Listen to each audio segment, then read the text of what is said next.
Halo teman-teman, perkenalkan nama saya Penusman Laia, NIM 0165920225, mata kuliah Arsitektur Komputer. Di sini saya akan membahas tentang cara kerja arsitektur komputer dari instruksi hingga output. Nah, baik untuk pengertian arsitektur komputer adalah arsitektur komputer adalah konsep perencanaan dan struktur operasi dasar dari suatu sistem komputer yang mencakup cetak biru, fungsionalitas, dan interkoneksi komponen perangkat kerasnya. Tujuan video yang saya buat ini adalah untuk menjelaskan komponen utama arsitektur komputer dan memahami proses kerja CPU dari instruksi hingga output. Komponen utama arsitektur komputer. Nah, komponen arsitektur komputer von Neumann terdiri dari 4 komponen utama, yaitu unit aritmetika dan logika atau ALU, unit kontrol, memori, dan perangkat masukan keluaran yang dihubungkan oleh bus. Nah, ini adalah pengertian dari 4 komponen utama ataupun dari komponen utama arsitektur komputer. CPU atau Central Processing Unit adalah otak yang mengendalikan semua fungsi dan menjalankan instruksi. ALU atau Arithmetic Logic Unit adalah bagian dari CPU yang melakukan operasi aritmetika seperti penjumlahan dan pengurangan dan operasi logika seperti perbandingan. CU atau Control Unit bagian dari CPU yang menginterpretasikan instruksi dan mengendalikan aliran data di dalam komputer. Register adalah memori kecil berkecepatan tinggi di dalam CPU yang digunakan untuk menyimpan data dan instruksi sementara.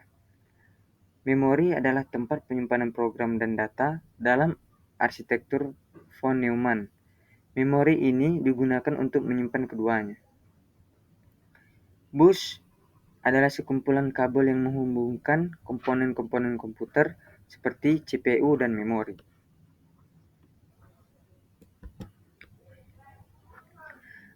Berikut adalah diagram arsitektur von Neumann, yang dimana jika dilihat dengan seksama atau diikuti secara alur, diagramnya akan berbentuk seperti ini. Input akan ke ALU, lalu ALU akan ke control unit, lalu control unit akan ke memori, lalu memori akan kembali mengirim ke control unit, dan control unit mengirim kembali ke ALU, lalu ALU mengirim kembali ke memori, dan memori mengirim kembali ke ALU, hingga sampai output. Nah, ini adalah siklus fetch, decode, execute. 1. Fetch, ambil. Pada tahap ini, CPU mengambil instruksi berikutnya dari memori utama, RAM. Cara kerja, program counter atau PC, menyimpan alamat memori dari instruksi selanjutnya yang akan dijalankan. Alamat ini kemudian dikirim ke memori, address register atau MAR, dan ditempatkan pada bus alamat. Unit kontrol meminta pembacaan memori dan instruksi dari alamat tersebut melalui bus data ke memori buffer register atau MBR, lalu disalin ke instruction register atau IR. Decode atau terjemahkan. Setelah instruksi diambil, instruksi tersebut harus dipahami oleh CPU. Cara kerjanya yaitu instruksi biner yang ada di IR diterjemahkan oleh unit kontrol atau control unit atau CU menggunakan decoder. Proses ini mengidentifikasi jenis operasi yang harus dilakukan, seperti penambahan, pengurangan, atau pemindahan data, dan data atau alamat memori mana yang terlibat. Execute atau eksekusi. Ini adalah tahap di mana tindakan sebenarnya dilakukan berdasarkan instruksi yang telah didekode. Cara kerjanya yaitu unit kontrol mengirimkan sinyal listrik yang sesuai ke komponen CPU lain, seperti unit logika, aritmetika, arithmetic logic unit atau ALU, atau unit input atau output.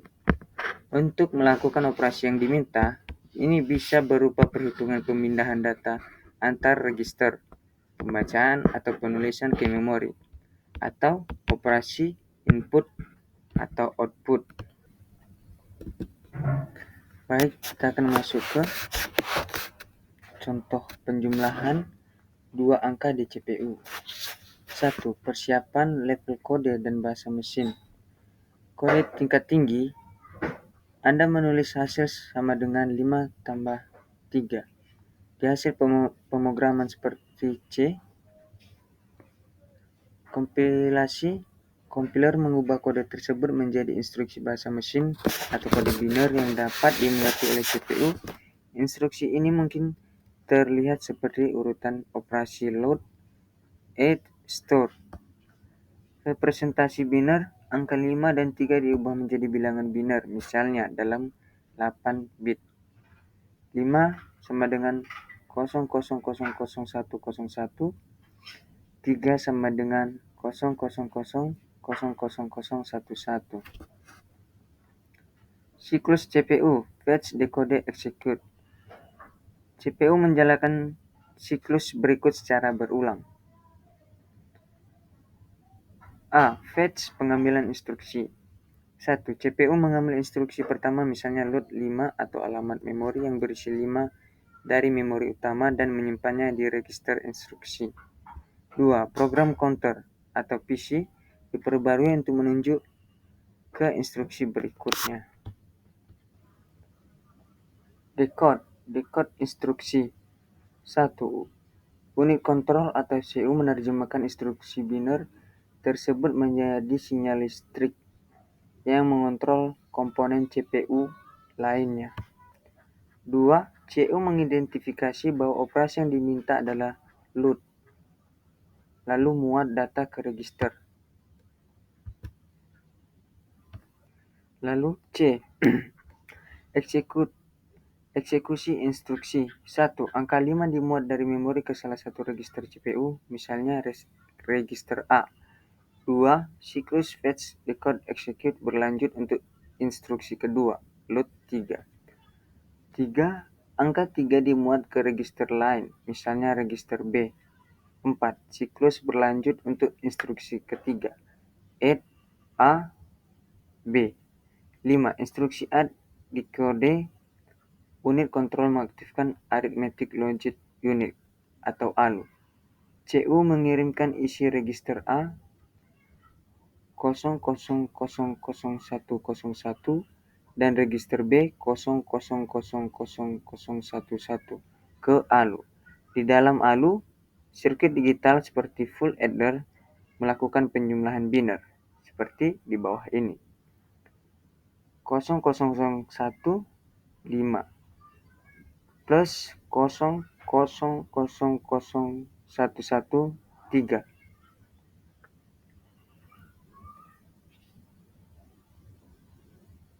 Hasilnya 0000100008. Hasilnya 00001000 yaitu 8. Disimpan dalam register sementara atau akumulator di dalam ALU, kemudian dipindahkan kembali ke register CPU utama, misalnya register C.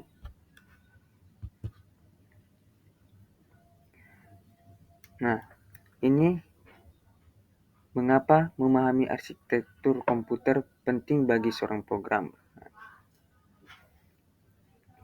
Memahami arsitektur komputer penting bagi programmer karena memungkinkan penulisan kode yang lebih efisien dan optimal, pemecahan masalah yang lebih mendalam, serta kemampuan untuk merancang aplikasi yang lebih andal dan dapat diskalakan. Hal ini membantu programmer memahami bagaimana hardware bekerja sehingga mereka dapat mengoptimalkan algoritma, mengelola memori, debugging, atau mencari kesalahan dengan lebih baik dan bahkan menulis kode yang lebih aman. Manfaat utamanya itu adalah mengoptimalkan kinerja program. Memahami arsitektur memungkinkan programmer untuk mengoptimalkan algoritma dan struktur data agar berjalan lebih efisien dengan memanfaatkan cache dan memori. serta menghindari bottleneck atau penghambat. Pemecahan masalah yang lebih baik, debugging. Pengetahuan tentang bagaimana hardware memproses instruksi dan mengelola data sangat membantu saat melakukan debugging. Misalnya, memahami cara kerja floating point, bilangan desimal dapat membantu memecahkan masalah yang berkaitan dengan perbandingan ketat. Merancang aplikasi yang andal dan scalable. Arsitektur yang baik adalah fondasi untuk sistem yang efisien, andal, dan dapat diskalakan, termasuk mendukung multitasking dan multi-user. Menulis kode yang lebih efisien dan aman. Pemahaman tentang set instruksi, cara kerja pemanggilan fungsi, dan manajemen memori memungkinkan Anda untuk menulis kode yang lebih efisien. Selain itu, memahami arsitektur dapat membantu dalam menulis kode yang lebih aman. Memahami keterbatasan dan potensi hardware, programmer dapat membuat keputusan yang lebih baik saat merancang perangkat lunak dengan memahami keterbatasan dan kemampuan hardware yang akan mereka gunakan. Sekian penjelasan dari saya. Sekian dan terima kasih.